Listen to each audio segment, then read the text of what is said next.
Hello, welcome. There is a sound in Revelation 19 that John struggled to describe, not because he lacked the words, but because the words available to human language were not enough for what he was hearing.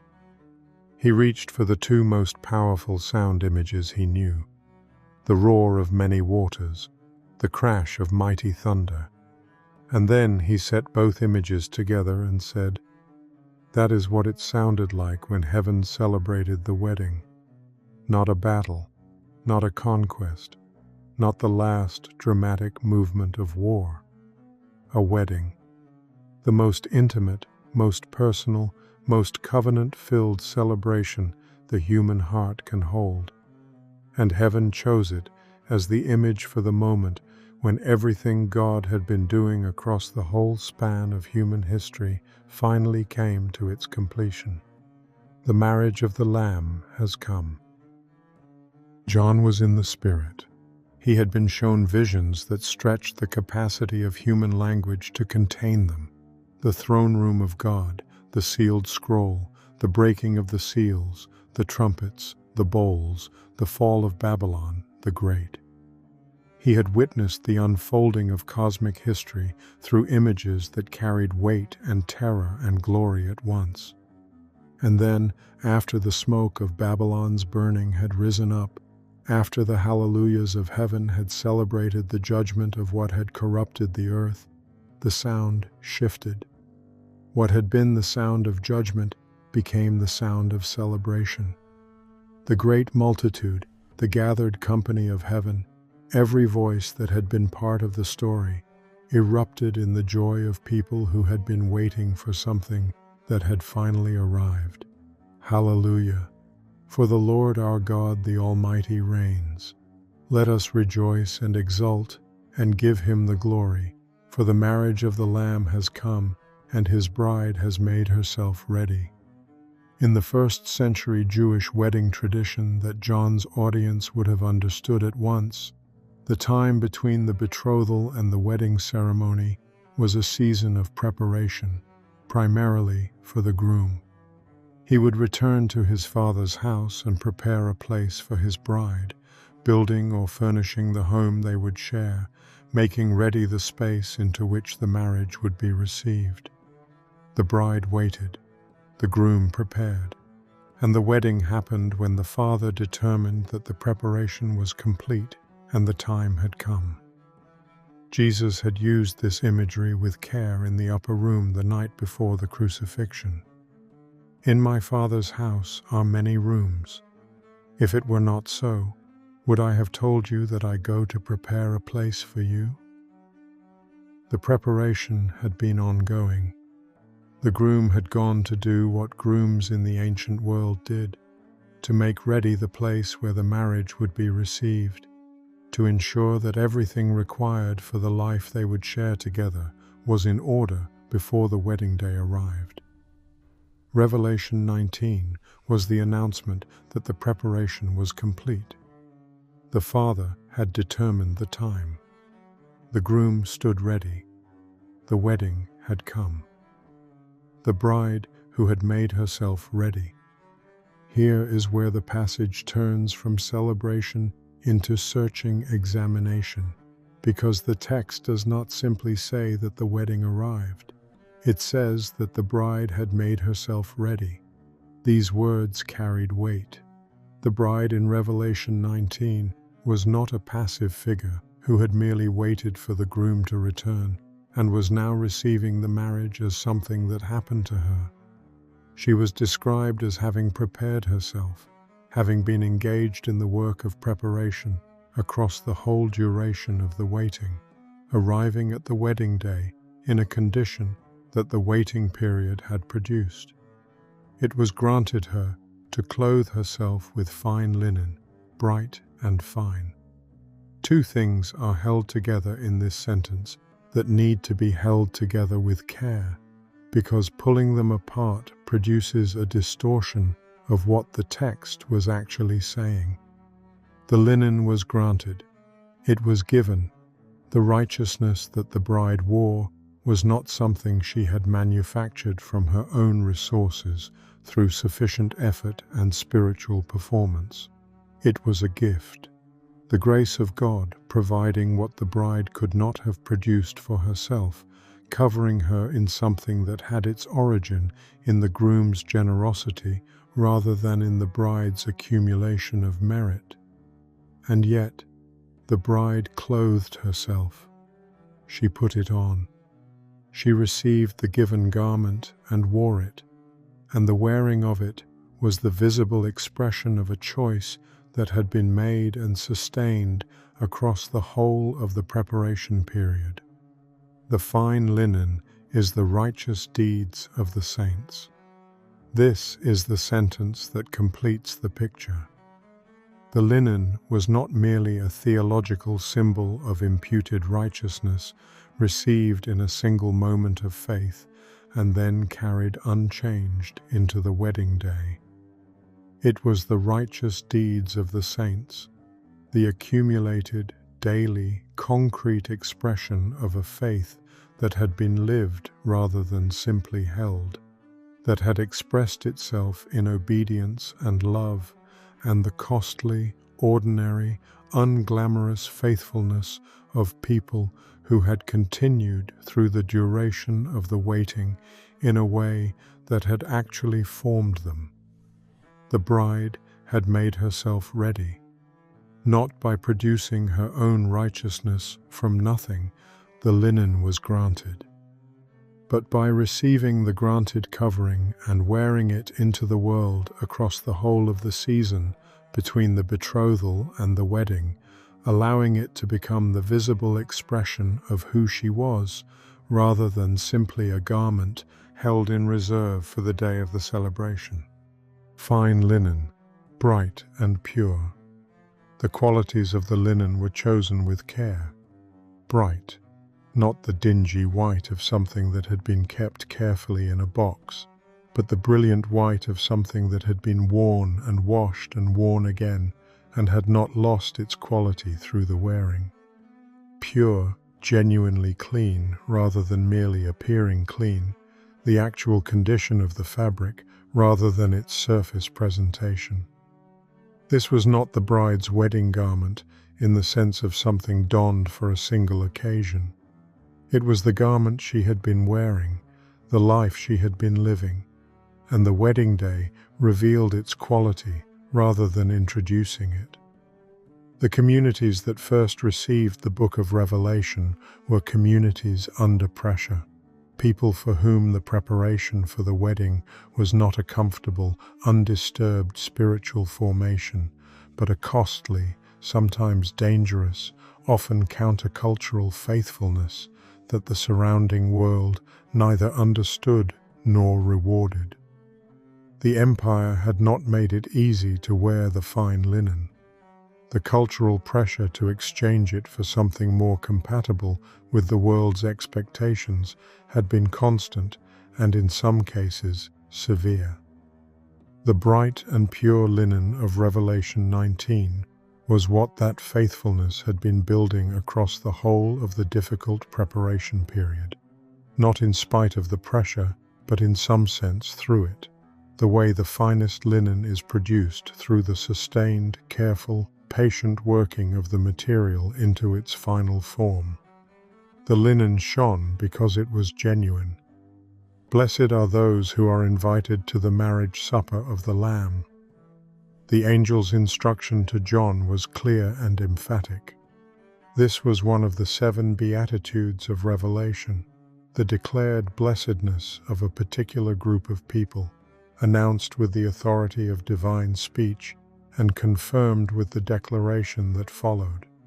These are the true words of God. The invitation to the marriage supper was not an incidental detail in the celebration.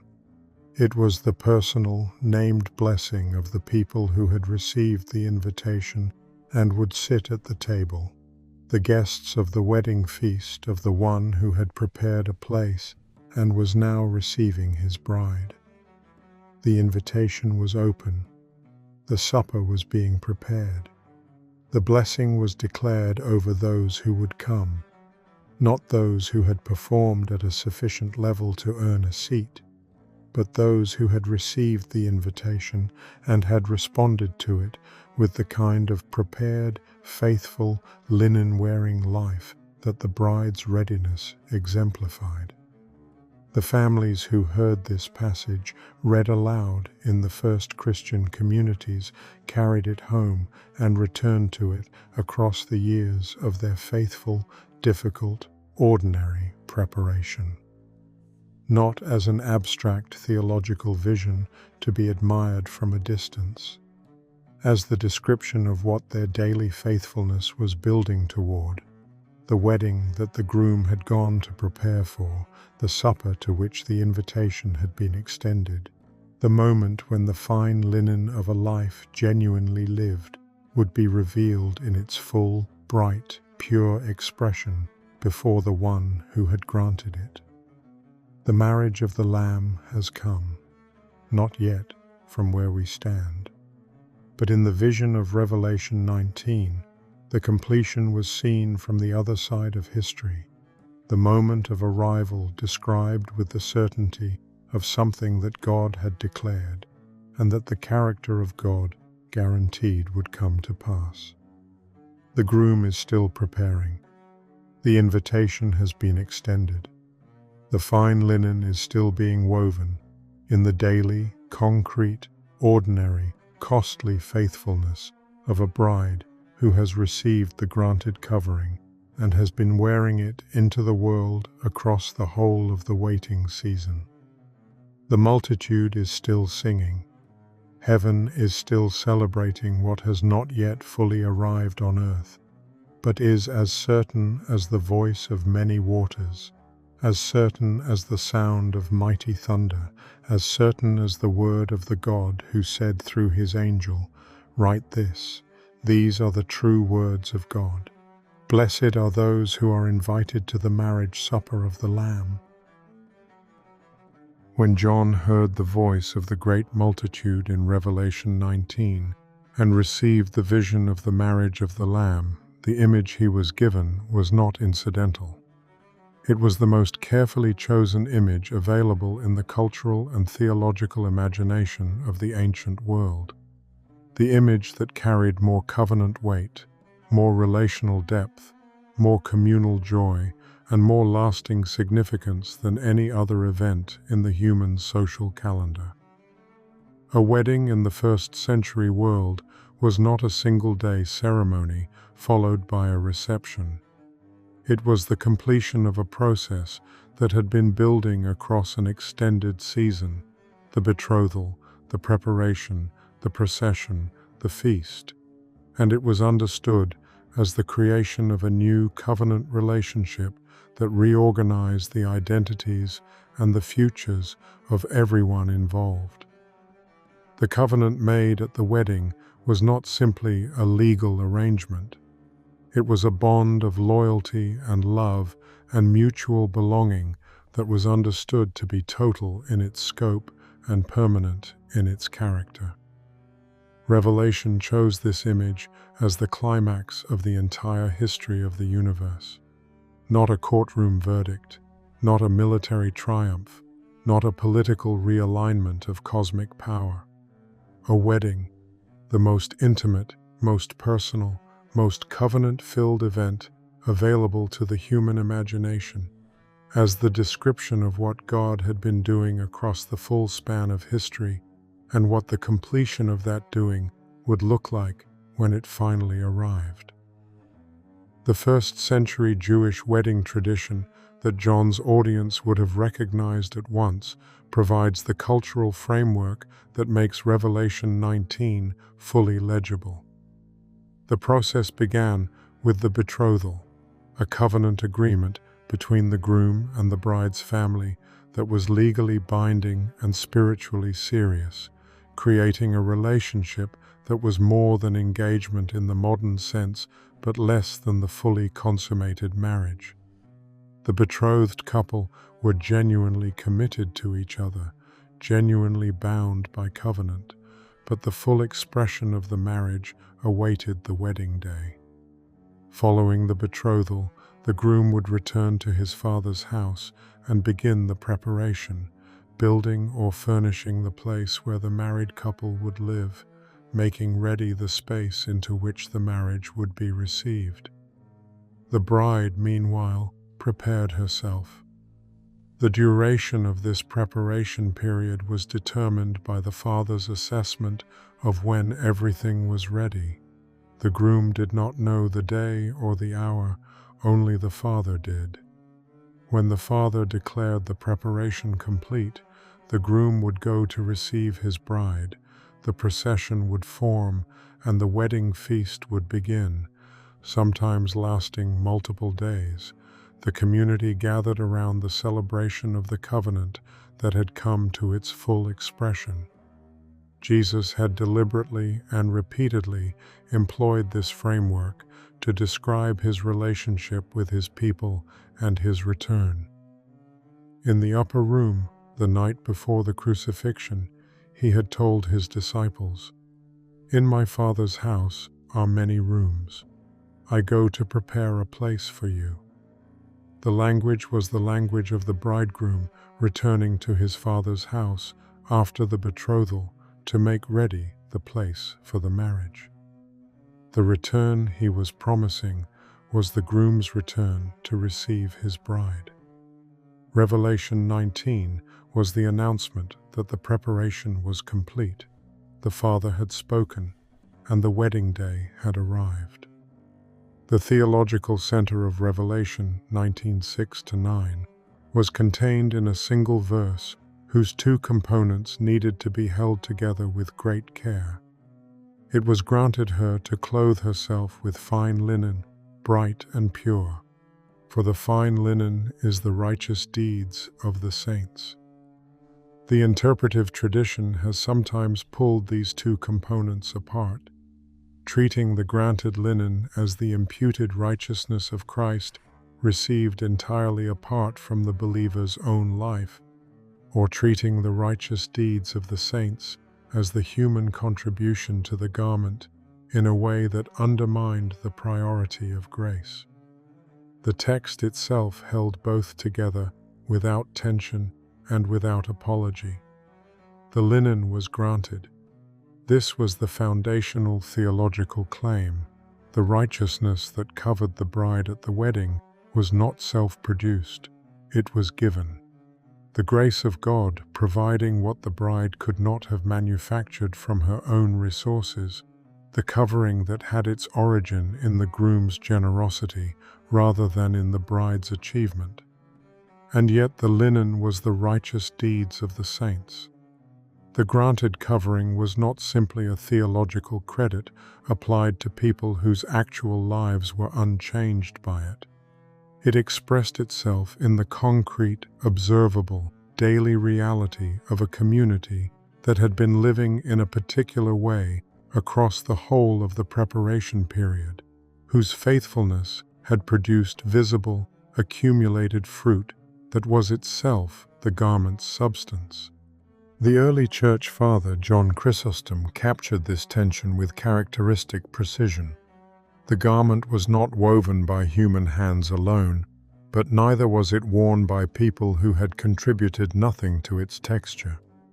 The grace that granted the linen and the faithfulness that wore it into the world were both present in the same garment, neither cancelling the other, and both necessary to the complete picture.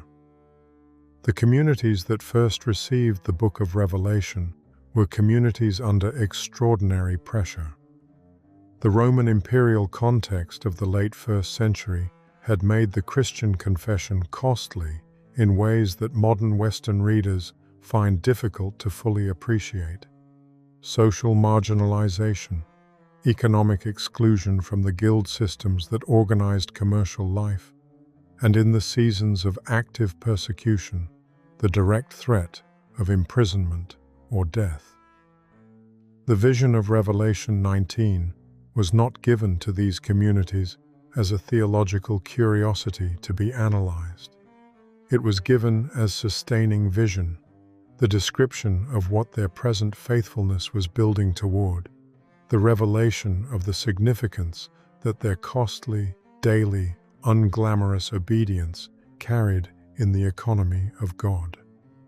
The fine linen of the bride's wedding garment was being woven in the ordinary, difficult, countercultural faithfulness of communities that had decided to maintain the confession regardless of the cost. The righteous deeds of the saints were not the spectacular acts of public heroism that made it into the historical record. They were the accumulated daily choices of ordinary people who wore the garment into the world across the whole of the preparation period, in the households and the marketplaces and the community gatherings and the private moments when no one was watching. The vision told them that this faithfulness was not disappearing into insignificance. It was being woven into the garment that the bride would wear at the wedding. Every act of obedience, every costly choice of faithfulness over comfort, every day of wearing the fine linen into a world that did not understand or reward it, all of it was accumulating toward the bright and pure garment that the groom's bride would wear on the day that heaven's multitude had been singing about. The invitation to the marriage supper was declared blessed. These are the true words of God, and the communities under pressure received it as the confirmation that the one who had issued the invitation was faithful to complete what he had begun, that the preparation period had a completion point, and that the wedding for which they had been preparing across the costly years of their faithful lives was as certain as the voice of many waters and the sound of mighty thunder that John had heard in his vision. The bride would be ready, the linen would shine, and the feast that the invitation described would be worth every day of the preparation that preceded it. There is a category of human longing that sits deeper than the desire for comfort or security or even love in its most familiar forms, the longing to belong somewhere real, to be genuinely wanted at a particular table, to be known well enough and valued enough that the celebration would be incomplete without your presence. Psychologists who study human motivation consistently identify belonging as one of the most fundamental and most persistent of human needs, not merely the need to be in proximity to other people, but the deeper need to be genuinely included, personally welcomed, personally known within a community that would notice and feel the absence if you were not there. The wedding image of Revelation 19 was not chosen arbitrarily. It was chosen because it addressed this deep, universal human longing with the most personal and most publicly celebratory image available to the cultural imagination of the ancient world. The wedding was the event at which belonging was most concretely and most joyfully expressed. The gathering of the community around the covenant that said, in the most visible possible way, that these two people belonged to each other, and that the community around them was gathered to celebrate and confirm that belonging. Blessed are those who are invited to the marriage supper of the Lamb. The blessing was not pronounced over people who had earned their place at the table through sufficient performance. It was pronounced over the invited, the people who had received the invitation and had responded to it with the prepared, faithful, linen-wearing life that the bride's readiness exemplified. The table was set, the place was prepared, the invitation had been extended, and the blessing belonged to those who had received it and had lived in the light of having received it across the whole of the preparation period. The psychological effect of the wedding vision on the communities that first received it was not the anxious striving of people trying to produce sufficient righteousness to earn their seat at the table. It was something quieter and more durable, the settled motivation of people who had been assured of their belonging and were now living in the light of that assurance. This distinction matters enormously. The person who is trying to earn their place at the table is organized around the gap between where they are and where they need to be, perpetually measuring their performance against the standard that the seat requires, perpetually uncertain whether the accumulated effort is adequate, perpetually vulnerable to the anxiety that the gap might prove too large to close before the feast begins. The person who has received the invitation, who understands their seat at the table as the gift of the one who extended the invitation rather than the reward of their own sufficient preparation, is organized differently. The motivation to wear the fine linen faithfully flows not from fear of exclusion, but from the gratitude and love of someone who has already been told they are wanted at the table. This is what the vision produced in the early communities that received it under pressure. Not the driven striving of people fighting for a place they had not been given, but the quiet, sustained, joy-motivated faithfulness of people who were preparing for a wedding they had been personally invited to attend, whose daily choices were being shaped not by the anxiety of uncertain acceptance, but by the assurance of a belonging that the groom had declared before the preparation was complete. The psychological rest that the wedding vision offered was not the rest of reduced expectation. The bride had made herself ready.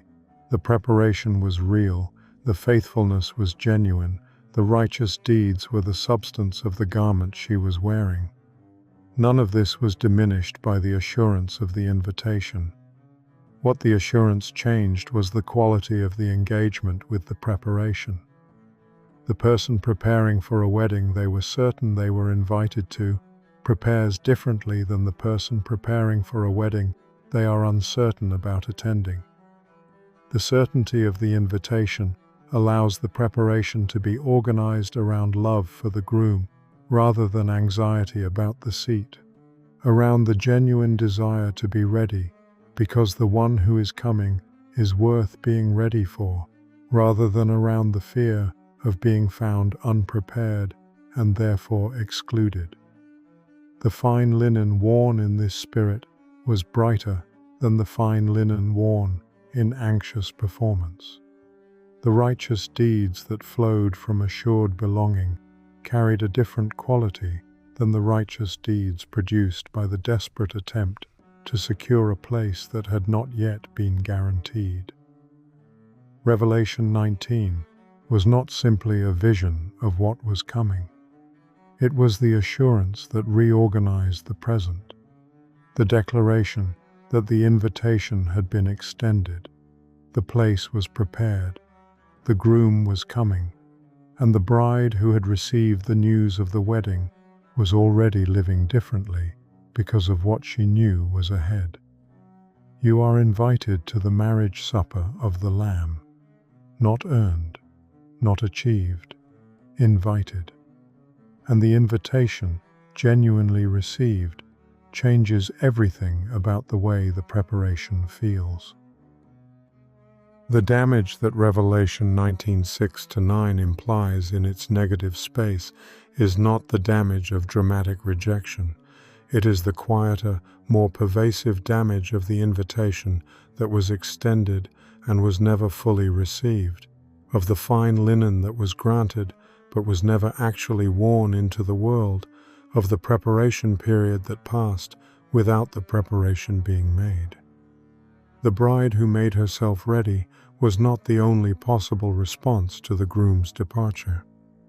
The parable of the 10 virgins, spoken by the same Jesus whose wedding is celebrated in Revelation 19, described the other response with painful clarity. Lamps that had not been filled, oil that had not been stored, a preparation that had been assumed rather than actually undertaken. The midnight cry found them unprepared, not because the preparation was unavailable, but because the preparation had been deferred until the deferral had become the settled shape of their waiting. This is the first form of damage, the life that treated the invitation as background information rather than present invitation, that acknowledged the wedding in the abstract while remaining practically unaffected by it in the daily choices of the preparation period. The garment was granted, the covering was available, and something in the receiving remained incomplete. The hand opened slightly, but never fully, the linen taken, but not quite worn, the belongings celebrated in the language of the community, while the actual formation that wearing the linen produced was quietly, incrementally deferred. The blessing of Revelation 19:8 was pronounced over those who were invited and who had responded to the invitation with the readiness it required. The implication of the blessing was the absence of that blessing for those who had been invited and had not responded, not through dramatic rejection, but through the slow, comfortable, undramatic neglect of the preparation that the invitation was calling for. The table was set, the place was prepared, the feast was real, and the joy of it was genuine, and the gathering was everything that the vision of the great multitude suggested. The celebration of heaven in its fullest expression, the sound of many waters and mighty thunder, the hallelujah of a gathered company at the completion of the story that had been building across the whole of history. And for the person whose garment was not ready, the setting of the table was not a comfort. It was the most complete possible form of loss, not the loss of something they had never been offered, but the loss of something that had been freely given, and that the preparation period had been designed to help them receive and wear and make genuinely their own. The deepest damage was not the absence from the feast, though that absence was real and was final in a way that the parable of the 10 virgins described with devastating precision. The deepest damage was the condition of a heart that had moved through the entire preparation period without being genuinely transformed by it, that had heard the invitation and had not allowed the invitation to reorganize the daily priorities of the life being lived in response to it. The bride who made herself ready was described as arriving at the wedding day in a garment that was bright and pure, the accumulated, daily, visible expression of a faithfulness that had been worn into the world across the whole of the preparation period, and that had, through the wearing, formed the person wearing it into someone who was genuinely ready for the celebration ahead. The bride who did not make herself ready arrived at the wedding day as someone the wearing had not formed, whose garment had not been worn because the preparation had not been made, whose place at the table had been freely offered and had never been claimed with the full, daily, faithful engagement that claiming it required. The invitation was open. The linen was granted. The preparation period was sufficient.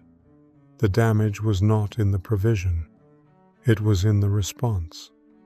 And the wedding came regardless, bright and pure, and filled with the sound of a multitude whose faithful preparation had made them genuinely ready for the feast that the groom had been preparing all along. Transformation in the framework of Revelation 19 does not begin at the wedding. It begins in the preparation period, in the daily, unhurried, often unspectacular moment when a person who has received the invitation decides to let the invitation actually reorganize how they are living. The bride did not make herself ready in a single dramatic moment of spiritual commitment that resolved all subsequent questions about preparation.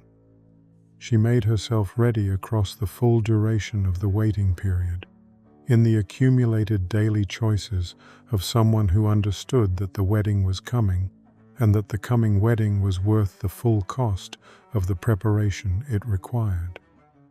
This is the psychological and spiritual dynamic that the transformation looks like from the inside.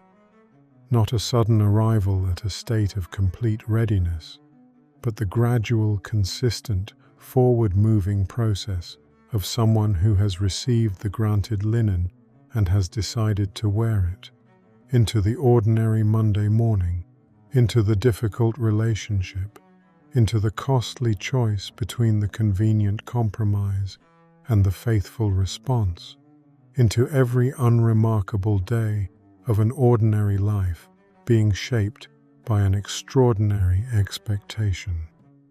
The righteous deeds of the saints were not produced by people who had achieved a level of spiritual maturity that made righteousness effortless. They were produced by people who had received the invitation and had allowed the invitation to become the organizing framework of their daily choices, who asked, in the moments that daily life presented, not what is most comfortable or what will most impress, but am I wearing the linen today that I will want to be wearing when the groom arrives? The transformative effect of wearing the fine linen across the preparation period was not only the production of righteous deeds for the garment's eventual appearance at the wedding, it was the formation of the person who was doing the wearing. This is the insight that the wedding image carries that a purely forensic understanding of righteousness cannot fully capture. The bride who wore the linen across the preparation period arrived at the wedding as someone who had been formed by the wearing. The daily practice of righteous deeds was not simply a contribution to the garment's accumulation. It was the means by which the bride became the kind of person who would be genuinely at home at the groom's table, someone whose character had been shaped by the expectation of the wedding in a way that made the wedding the natural completion of the life rather than an interruption of it. The early communities that received this vision and took it seriously described a consistent transformation in the quality of their daily engagement with ordinary life. The choices that had previously felt like isolated decisions of varying degrees of significance began to feel connected to something larger. Each act of faithfulness a thread in the garment, each day of wearing the linen an increment of the formation that the wedding day would reveal rather than introduce. The invitation had reorganized the present. The coming feast had given the preparation its meaning. And the life lived in the light of the wedding was genuinely different. Not more dramatic, not more publicly impressive, but more consistently oriented toward the groom whose arrival was certain and whose table was worth the full cost of being genuinely ready to sit at. The multitude in Revelation 19 did not celebrate the bride's readiness with the muted relief of people who had barely made it to the wedding in acceptable condition. They celebrated with the sound of many waters and mighty thunder, the uninhibited, comprehensive, total joy of a company who had arrived at a completion they had been preparing for across the whole of a life, and had found that the preparation was exactly what the wedding required. The transformation that the invitation to the marriage supper produced in those who received it fully was not the grim determination of people trying to maintain a standard.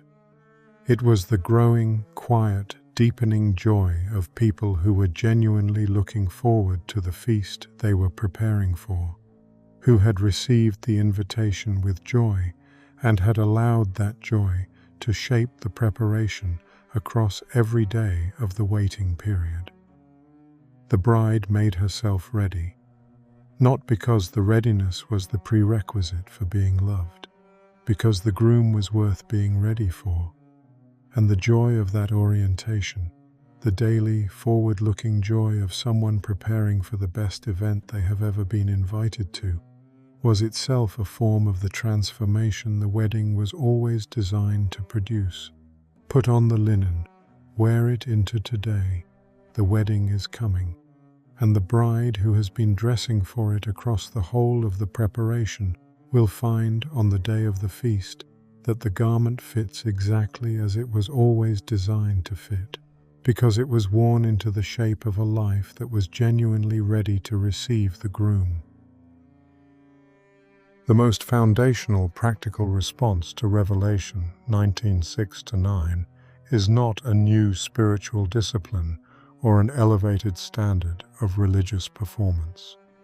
It is the simple, daily, returning act of remembering that the invitation has already been extended, that the place at the table has already been prepared, that the groom has already gone to make ready the home into which the marriage will be received, and that the life you are living today is the preparation period for the wedding that is as certain as the voice of many waters and the sound of mighty thunder that John heard in his vision. Begin each morning with this awareness before the day has made its demands, not as a formal spiritual exercise that becomes its own routine, but as the genuine grounding acknowledgement of a person who knows what they are preparing for and why the preparation matters. The bride who wakes knowing she is preparing for a wedding lives through the ordinary hours differently than the bride who has forgotten or never fully received the invitation. The marriage of the Lamb has come, and his bride has made herself ready. Let the future completion inform the present preparation. The wedding is coming. The linen is being woven. Today's choices are part of the garment. The righteous deeds that constitute the fine linen of Revelation 19 were not produced in the spectacular moments of visible spiritual achievement. They were produced in the ordinary, daily, unglamorous choices of people who had received the granted covering and were wearing it into the world across the whole of the preparation period. This means the practical application of the wedding vision is found in the mundane, ordinary moments of daily life, rather than in the elevated spiritual occasions that feel more obviously connected to eternal significance. The honest conversation that costs something. The generous act made in the ordinary Tuesday when no one is watching and no credit is available. The forgiveness extended before the feeling of forgiveness has fully arrived. The faithfulness maintained in the small commitments that no one but God is tracking. The kindness practiced toward the person whose need is present and whose gratitude is uncertain. These are the threads of the fine linen, individually unremarkable, cumulatively the garment that will be revealed in its full brightness on the day of the feast.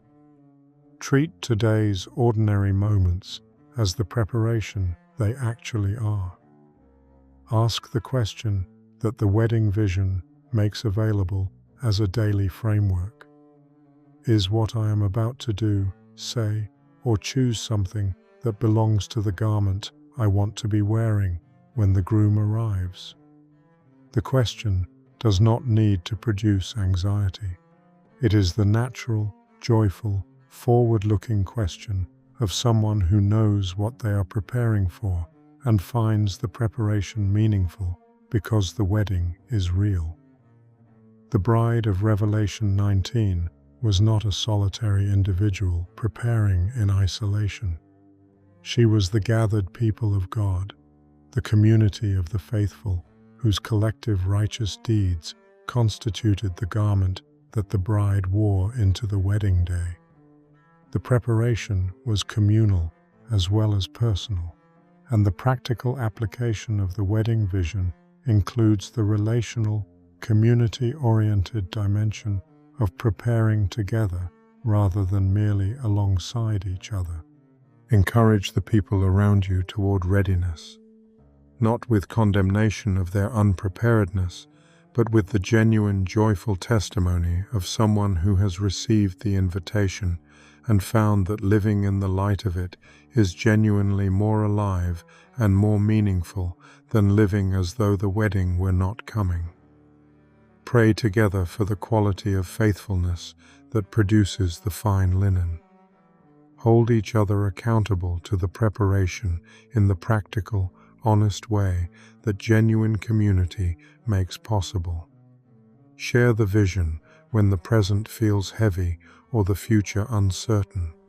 Return to the sound of the great multitude and the declaration that the marriage of the Lamb has come and his bride has made herself ready, and let the certainty of the completion inform the quality of the present engagement. The practical gift of Revelation 19:6-9 for the person in the middle of a difficult preparation period is the assurance of a vision that has already seen the completion from the other side of history. When the present feels heavy, when the cost of wearing the fine linen into a world that does not understand or reward it seems disproportionate to the wedding that feels distant and uncertain, return to this vision. Hear the sound of the great multitude. Let the roar of many waters and the crash of mighty thunder remind you that the celebration whose sound John heard was the celebration of a completion that God had already declared certain. The wedding that the multitude was celebrating had not yet arrived at the point of John's vision in history, but it was celebrated with the full, uninhibited joy of a company who had no uncertainty about whether it would arrive. The groom is still preparing the place, the invitation is still open, the linen is still granted, the feast is still being prepared, and the bride who has been making herself ready across the whole of the waiting period will find on the day of the wedding that the garment she has been wearing was exactly the garment the groom had in mind when he went to prepare the place she is about to inhabit. Blessed are those who are invited to the marriage supper of the Lamb. You are invited. Live like it. Dress accordingly. And encourage every person you love to do the same, so that when the sound of many waters rises and the voice of the great multitude declares that the marriage of the Lamb has come, the bride standing ready is as large and as bright and as beautifully prepared as the groom always intended her to be. The wedding is coming. Make yourself ready. In the vision John saw, the multitude shouted with the sound of many waters. The wedding of the Lamb had come. The bride had made herself ready. Fine linen, bright and clean, clothed her. The angel declared the invitation blessed. Some who heard the words later lived as those already invited. Families sat together and spoke of the groom who waits and the bride who prepares. A man who had lived carelessly began to put on the linen of faithful deeds. A woman who longed for belonging received the invitation with quiet joy. Across the years, the same wedding scene has reached others. The Lamb still waits for his bride. The garment is still given. The supper is still prepared. You rest now with the invitation still open. The bride has made herself ready. Fine linen is provided. Blessed are those who are invited. Sleep comes gently, carrying the quiet joy of the coming feast. Rest well.